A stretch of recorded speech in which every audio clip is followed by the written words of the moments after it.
আগামীকাল অনুষ্ঠিত হতে চলেছে গুরুত্বপূর্ণ নির্বাচন। সেই প্রেক্ষাপটে আজ থেকেই কড়া নজরদারিতে নেমেছে কাছাড় জেলা পুলিশ প্রশাসন। জেলার বিভিন্ন গুরুত্বপূর্ণ পয়েন্ট, বিশেষ করে আইএসবিটি এবং আইএসটিটি থেকে ধরে শহরের বিভিন্ন এলাকায় জোরদার করা হয়েছে নিরাপত্তা ব্যবস্থা। তারাপুর আউটপোস্টের আইসি তথা টিএসআই শুভজিৎ দত্ত সহ মোতায়েন থাকা পুলিশকর্মী ও বিএসএফ বাহিনীর সাথে নির্বাচনী দায়িত্বে থাকা সরকারি আধিকারিকরা প্রতিটি যানবাহনের উপর রাখছেন তীক্ষ্ণ নজর।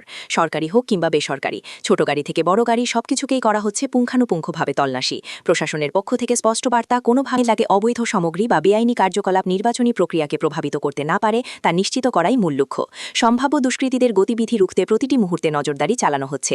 এই অভিযানে নেতৃত্ব দিচ্ছেন পুলিশ বিভাগের একাধিক আধিকারিক, যার মধ্যে শুভজিৎ দত্তও রয়েছেন গুরুত্বপূর্ণ ভূমিকায়। তার নেতৃত্বে পুলিশের টিম সতর্কতার সঙ্গে পরিস্থিতি পর্যবেক্ষণ করছে এবং প্রয়োজনীয় পদক্ষেপ নিচ্ছে। কাছাড় জেলা প্রশাসন এবং পুলিশ বিভাগের এই সম্মিলিত প্রচেষ্টা একটাই উদ্দেশ্যকে সামনে রেখে, আগামীকালের ভোট যেন শান্তিপূর্ণ, সুষ্ঠু এবং নিরপেক্ষভাবে সম্পন্ন হয় এবং সাধারণ ভোটাররা যেন নির্ভয়ে তাদের গণতান্ত্রিক অধিকার প্রয়োগ করতে পারেন।